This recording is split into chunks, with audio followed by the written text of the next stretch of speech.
Imaginem caminhar por uma daquelas ruas bem poeirentas, sabe? Onde a única coisa que quebra o silêncio é o som daquele vento soprando forte entre saloons totalmente abandonados, janelas rangendo sozinhas, portas batendo do nada, e cada pedaço de madeira apodrecida guardando ecos de tiros, de promessas de ouro e de um monte de histórias não contadas. Bom, preparem-se porque a nossa exploração visual de hoje vai direto para o verdadeiro Velho Oeste. Nada daquela versão romantizada que a gente se acostumou a ver nas telas, não. A gente vai ver a realidade crua e implacável. Hoje, vamos destrinchar as fontes que nos levam a 5 cidades fantasmas impressionantes nos Estados Unidos. Lugares que, num piscar de olhos, viraram o centro de sonhos de riqueza absurda e que agora estão ali, completamente congelados no tempo. Vamos nessa? E para guiar toda a nossa análise, a gente precisa olhar para essa pergunta na tela. O que acontece quando o ouro acaba? Essa é basicamente a espinha dorsal de tudo que vamos ver hoje. O fascínio humano pela riqueza rápida fez com que impérios fossem construídos literalmente no meio do nada, erguendo cidades em desertos terríveis da noite para o dia. Mas, e quando a terra seca? O que sobra quando a última pepita de ouro ou de prata sai do chão? O que a gente vai observar agora não são só prédios velhos caindo aos pedaços. São verdadeiros monumentos à ambição humana. Lugares que já pulsaram com muita vida, muita esperança e, claro, muito sangue derramado. E isso nos leva direto para a nossa primeira parada. Número 1. Bodie e a sua decadência congelada no tempo. A história de Bodie é o exemplo perfeito daquela loucura total da febre do ouro. A coisa toda começou de forma bem modesta, como um acampamento poeirento lá em 1859, mas aí acharam grandes veias de ouro em 1876, e a população simplesmente explodiu para esse número absurdo que está aí, 10 mil pessoas. A cidade foi inundada por mineiros, foras da lei, comerciantes, e o caos tomou conta. Assassinatos e brigas de bar eram rotina todo santo dia. A lei por lá era quase uma sugestão. Só que o mais doido é o contraste da situação, porque no meio desse faroeste violento, a cidade fazia questão de ter bancos supermodernos, jornais locais rodando e escolas funcionando a todo vapor. Uma rotina peculiar, para dizer o mínimo. Mas, como a bonança nunca dura para sempre, a conta chegou. Incêndios horríveis destruíram boa parte da cidade e, com as minas secando, o pessoal simplesmente fez as malas e sumiu no mapa. Hoje, Bodie é um parque histórico preservado sob um conceito muito genial chamado de decadência congelada, ou arrested decay. Isso significa que as estruturas não são consertadas para ficarem novinhas, elas são protegidas exatamente no estado de ruína em que foram encontradas, só para não caírem de vez. A atmosfera é de arrepiar. Dá para andar por lá e ver móveis intactos dentro das casas, prateleiras de armazém cheias de produtos da época e até lousas de escola com as anotações do último dia de aula. É literalmente como se todo mundo tivesse saído para almoçar há um século e esquecido de voltar. Mudando um pouquinho de ares agora, número 2. Rhyolite, o luxo que desmoronou. Se Bodie era o caos absoluto, Rhyolite foi a própria definição de ostentação. Um luxo extravagante no meio do deserto mais imperdoável possível. A prova definitiva de que, no Velho Oeste, o dinheiro comprava qualquer ilusão. Deem uma olhada nessa linha do tempo. É loucura. A cidade foi fundada em 1904. Em apenas 2 absurdos anos, já tinha mais de 5 mil habitantes e uma infraestrutura que deixava qualquer um de queixo caído. Calçadas de concreto, bolsa de valores própria, prédios de 3 andares e até a energia elétrica que vinha de uma usina a 80 km de distância. Luxo total para a época. Mas o tombo foi na mesma velocidade.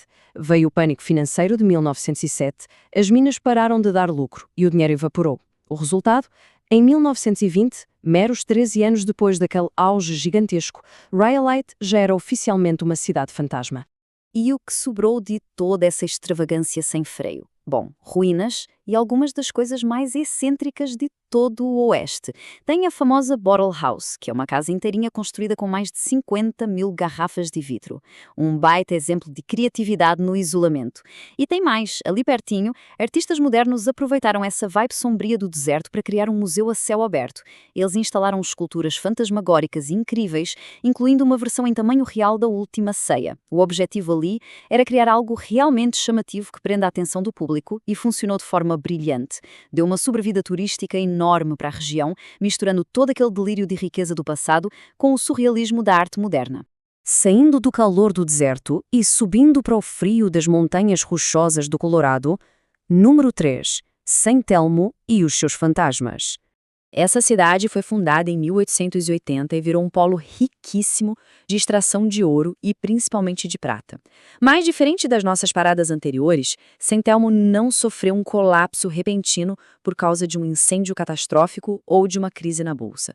Foi uma morte lenta e bem dolorosa. Ela foi perdendo fôlego depois da década de 1920, quando minerá-la no alto da montanha ficou financeiramente inviável. Hoje, o que atrai visitantes é um nível inacreditável de preservação. O antigo armazém geral, a prefeitura, o hotel, está tudo ali, espetacularmente intacto em madeira. Só que o grande mistério de San Telmo é o que a gente não pode tocar. Esse nível de isolamento criou o palco perfeito para histórias sobrenaturais.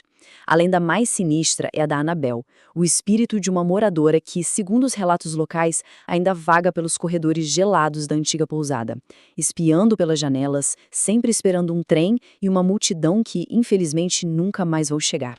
Avançando agora para um nome lendário. Número 4, Deadwood, a cidade sem lei.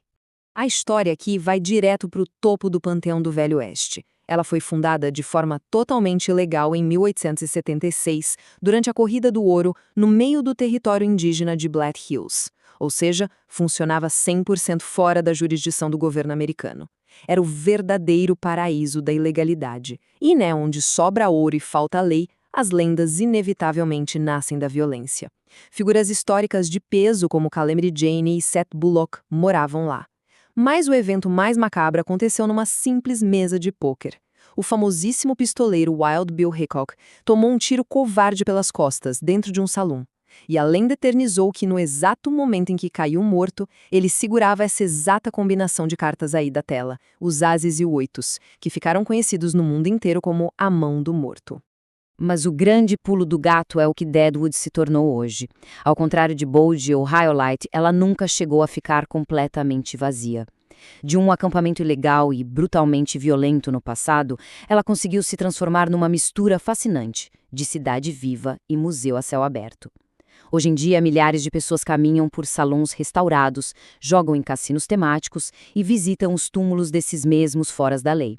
E a cultura pop deu um empurrão gigantesco nisso. A aclamada série da HBO no início dos anos 2000 injetou uma onda absurda de turismo, provando que o Velho Oeste ainda respira e, curiosamente, ainda lucra muito com aquele seu passado manchado de sangue. O que nos leva à nossa quinta e última cidade, que travou uma briga bem diferente, Grafton, o sobrevivente cinematográfico. Lá em Utah, a história de Grafton não tem foras da lei atirante pelas costas nem apostas milionárias. Fundada em 1859 como um projeto de colonização agrícola, a população batalhava diariamente contra algo muito mais implacável que o revólver de um xerife, a própria força da natureza. Eles enfrentavam um isolamento geográfico brutal e enchentes tão avassaladoras que a cidade inteira foi forçada a mudar de lugar. O abandono acabou sendo um processo lento e inevitável. Só que, ironicamente, essa teimosia contra o clima deixou para trás construções de madeira incrivelmente preservadas, como a velha escola e a igreja. E adivinhem quem veio resgatar essas ruínas? Hollywood. Em 1946, um produtor de cinema simplesmente comprou a cidade inteira. De um polo agrícola que não deu certo, Grafton virou, da noite para o dia, um dos cenários de filme mais fotografados e icónicos do faroeste americano. Encontrou imortalidade na tela do cinema. E caminhando para o fim da nossa análise, vamos dar uma olhada no legado dessas cidades. É impossível não ficar maravilhado com a trajetória impressionante de cada uma dessas paradas. Desde o caos explosivo de 10.000 pessoas atirando umas nas outras em Bold, passando pela teimosia cinematográfica de Grafton, até a energia turística vibrante que domina Deadwood até hoje.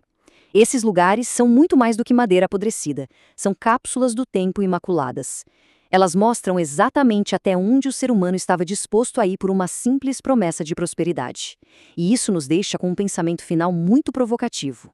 Ao observar todos esses ecos de um tempo brutal, fica a grande pergunta: essas cidades estão realmente mortas? Ou será que elas só vivem de uma forma diferente agora? Talvez o verdadeiro ouro que restou no Velho Oeste sejam exatamente as histórias que essas ruínas teimam em continuar contando. Muito obrigado por acompanharem essa exploração até o final. Mantenham essa curiosidade sempre fiada e a gente se vê na próxima análise.